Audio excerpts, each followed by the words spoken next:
Bienvenue sur Africa 24 dans cette édition du QG News. Voici les titres de l'actualité. Djibouti célèbre le 47e anniversaire de son indépendance. Le pays a marqué le coup par une série de festivités et un défilé militaire à Balbala. Le président Omar Guelleh a rendu hommage aux martyrs de l'indépendance et appelé à préserver l'unité nationale. Et pas de privatisation pour 3 sociétés au Burkina Faso. Le Bureau des mines, la Société nationale d'hydrocarbures et le Centre de contrôle des véhicules resteront des entreprises publiques pour des raisons stratégiques, selon le gouvernement de transition. La Coupe COSAFA se poursuit en Afrique du Sud. 12 équipes s'affrontent depuis le 26 juin dans la ville côtière de Guébéra. Ce samedi, la victoire est impérative pour le pays hôte après un match nul face au Mozambique en ouverture de la compétition. Mais tout d'abord, ce samedi est jour de vote en Mauritanie. Près de 2 millions de citoyens sont appelés à élire le président de la République. 7 candidats sont en lice, parmi lesquels le président Mohamed Ould Ghazouani, qui brigue un deuxième mandat. Le chef d'État sortant est le grand favori de ce scrutin et s'oppose en garant de la continuité et de la stabilité du pays face à des concurrents qui appellent au changement. Dans le lot, le député Biramda Abeid, militant des droits de l'homme, sorti deuxième lors des 2 dernières présidentielles, promet la fin de la corruption et de la gabegie. Le vote des jeunes est le principal enjeu de ce scrutin. 60% de la population mauritanienne a moins de 25 ans et concentre 24% du taux de chômage selon les statistiques de la Banque mondiale. C'était un 27 juin 1977. Le Djibouti accédait à l'indépendance après 10 ans de tensions sociales et politiques sur fond de clivage ethnique. Une date symbole de victoire que le pays a commémorée par une série de festivités.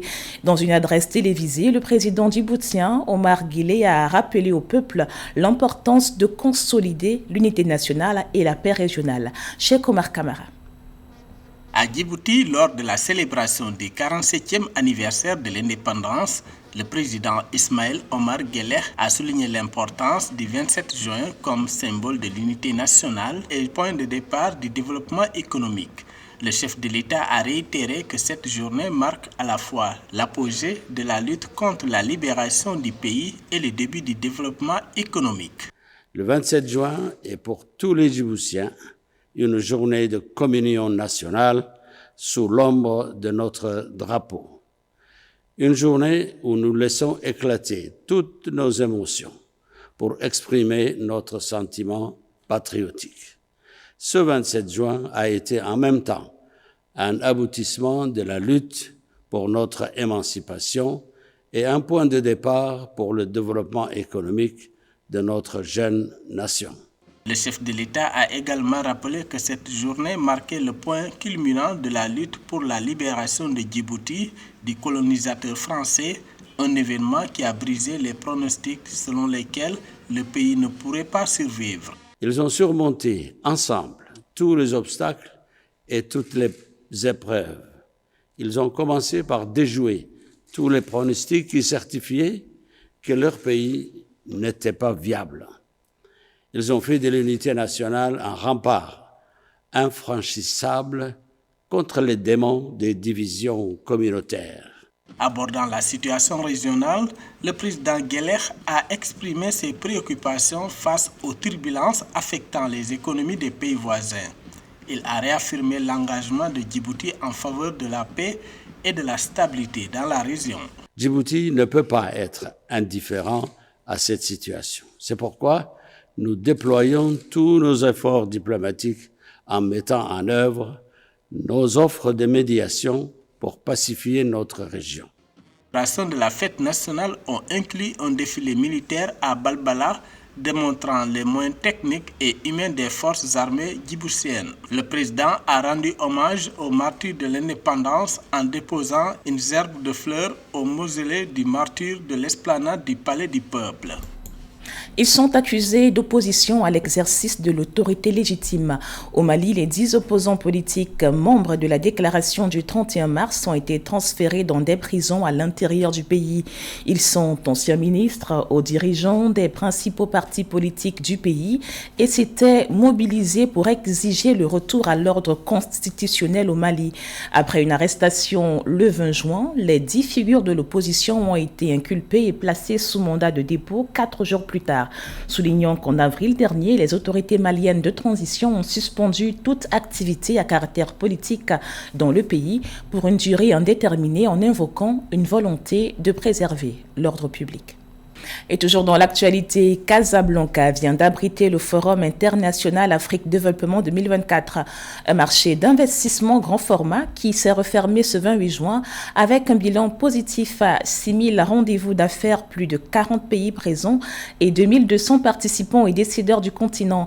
Pendant 2 jours, l'événement a permis de densifier la coopération sud-sud et surtout de primer les entreprises africaines à fort potentiel. Les précisions de Philippe Akoua, notre envoyé spécial à Casablanca. Après de nombreux moments de discussion et d'échanges commerciaux entre les pays africains, la 7e édition du Forum international Afrique Développement s'est achevée ce 28 juin 2024 ici à Casablanca au Maroc. Cet événement organisé par le club d'investissement d'Attijari Wafa Bank et le fonds panafricain Almada a rassemblé plus de 6 000 rencontres d'affaires de coopération entre les institutions et les entreprises participantes selon les responsables. La thématique de cette édition, ici on investit, a donné le ton à ce forum et a conduit tous nos travaux, portés par une sorte d'appel à l'efficience et à la transformation des nombreux défis qui traversent notre continent en opportunités, à déployer dans un cadre régulé, simplifié et propice à un développement volontariste des échanges et des investissements. En 2024, le FIAD a accueilli la participation de nombreux investisseurs et entrepreneurs venus de l'ensemble de l'Afrique, mettant en lumière des talents à travers 2 concours notamment, celui du jeune entrepreneur remporté par l'entreprise Congo Plast et celui de l'entreprise leader de la coopération Sud-Sud remporté par l'entreprise mauritanienne Star Oil. Nous sommes une entreprise de recyclage et de valorisation des déchets, précisément les déchets plastiques. Et aujourd'hui, nous avons gagné le premier prix de la fondation Almada, Trophée Jeunes Entrepreneurs. Et nous sommes très fiers de ce prix parce que ça a été un concours très compétitif. Et sortir de là vainqueur nous rend que plus que fiers et ça récompense un travail acharné que nous menons depuis maintenant 5 ans. Selon les organisateurs du Forum international Afrique Développement, cette édition 2024 a pleinement rempli ses objectifs, positionnant le Forum comme un véritable moteur de la coopération sud-sud entre les pays africains. Philippe Akoua, envoyé spécial au Forum international Afrique Développement pour Africa 24. Merci Philippe Akoua. Et au Burkina Faso, le gouvernement de transition a décidé d'arrêter le processus de privatisation de 3 institutions majeures. La Société nationale burkinabé d'hydrocarbures, le Bureau des mines et de la géologie et le Centre de contrôle des véhicules automobiles resteront des entités publiques. Une décision validée en session plénière par les députés de l'Assemblée législative de transition pour des raisons stratégiques dans un contexte de double crise sécuritaire et humanitaire. Pauline Minka nous en dit plus. L'Assemblée législative de transition a voté jeudi 27 juin 2024 une loi qui retire de la privatisation le Bureau des mines et de la géologie du Burkina, BUMUGEB, la Société nationale burkinabé d'hydrocarbures, SONABI, et le Centre de contrôle des véhicules automobiles, CCVA, pour des raisons stratégiques. Cette loi d'initiative gouvernementale a été adoptée à l'unanimité des 70 députés afin de renforcer le contrôle de l'État sur les secteurs stratégiques. Cela va permettre donc au gouvernement, d'abord à ces 3 entreprises-là, d'être sous la coupole totale du gouvernement. Et cela aussi rentre dans le cadre en termes d'acquis de l'affirmation de la souveraineté économique au niveau du gouvernement. Donc à travers le retrait de ces entreprises. Pour le Bureau des mines et de la géologie du Burkina, le mode de privatisation retenu par l'État est la restructuration de la société par le transfert d'une partie de ses missions au privé. La loi déprivatise le CCVA, dont les parts sont détenues à 51% par le privé, et maintient la Sonabi dans le giron des entreprises publiques. Lors du débat général, les députés ont porté leurs préoccupations essentielles sur l'incidence financière de ce choix gouvernemental et le bilan du processus de privatisation au Burkina Faso. Ce qui concerne donc le CCVA, les démarches vont donc être entreprises avec l'entreprise Burkina Control qui détient actuellement 51% des parts. Et tout ce qu'il y a comme donc démarches juridiques, tout ce qu'il y a comme négociation donc va être entrepris avec Burkina Control pour aussi les questions d'évaluation et tout, pour qu'on aboutisse donc à terme à la finalisation du processus.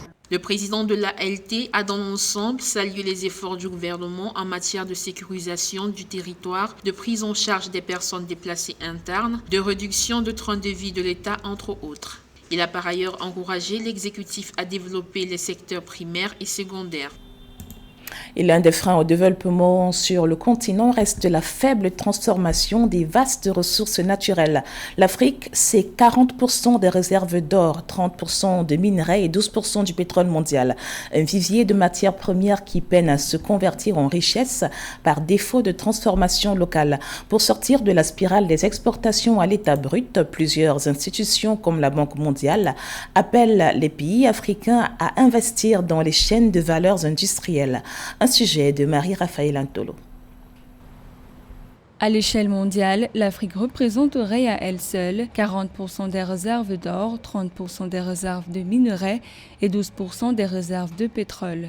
Cependant, bien que ces richesses soient un argument en faveur du développement du continent, elles ne profitent pas encore assez aux populations et de nombreuses économies africaines peinent à les convertir en développement économique stable. La Banque africaine de développement recommande dans ce cadre aux pays africains de transformer leurs matières premières en produits finis pour ajouter de la valeur à leurs exportations. L'Afrique possède une part très importante des richesses minérales. Le problème actuel est que les richesses minérales sont extraites d'Afrique sans que les ressortissants africains ne profitent pleinement des avantages et de la valeur ajoutée de ces matières.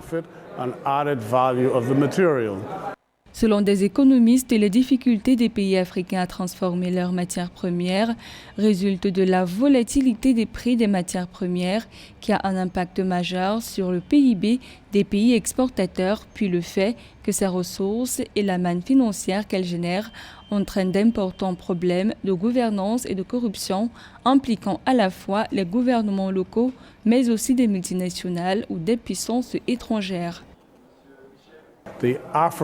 Les Africains méritent d'avoir la possibilité d'établir des installations de fabrication et des co-entreprises avec d'autres entreprises automobiles et d'autres entreprises connexes afin de fournir de bons emplois, de bonnes conditions de vie aux citoyens africains et de ne pas être simplement des extracteurs, mais des créateurs et des consommateurs de ces biens.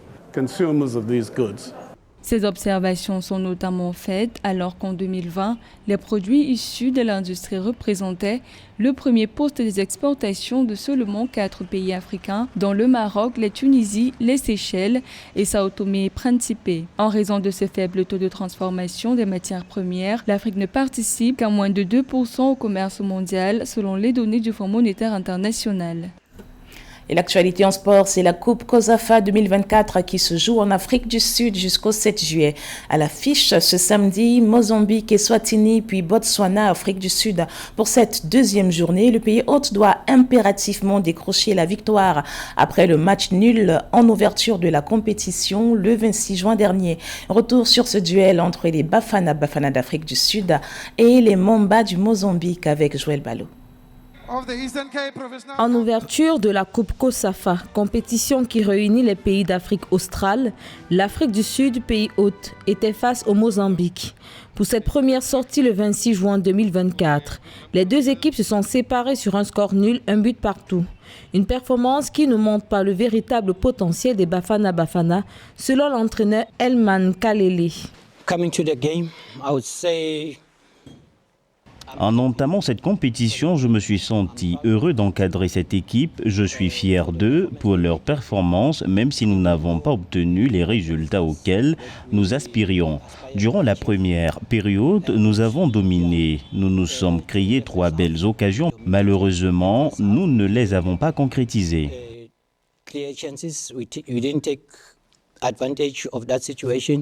Le compteur de but de la Coupe COSAFA a été ouvert par le défenseur sud-africain Rochwin Dordley à la 39e minute. À la pause, les Bafana Bafana menaient 1-0, mais les Mamba du Mozambique contre-attaquent 20 minutes plus tard et c'est Chamito Alfandega qui se charge de l'égalisation, un but partout, score qui restera inchangé jusqu'au coup de sifflet final.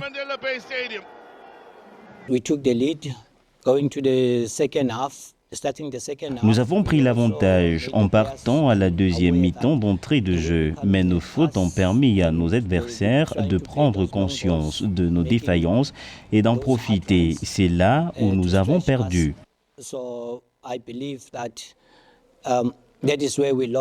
Malgré une première mi-temps dominée par l'Afrique du Sud, ce nul pour les supporters sud-africains venus nombreux au stade Nelson Mandela montre les failles dans les capacités de jeu des Bafana Bafana. Logés dans le groupe A, les deux équipes affûtent leur stratégie de jeu pour la prochaine sortie samedi 29 juin. L'Afrique du Sud affrontera le Botswana et le Mozambique sera face à l'Eswatini, tous deux au stade Isaac Wolfson. Ce journal a été réalisé par l'ensemble de la rédaction. Merci pour votre fidélité. Dans un instant, une nouvelle édition d'information sur Africa 24.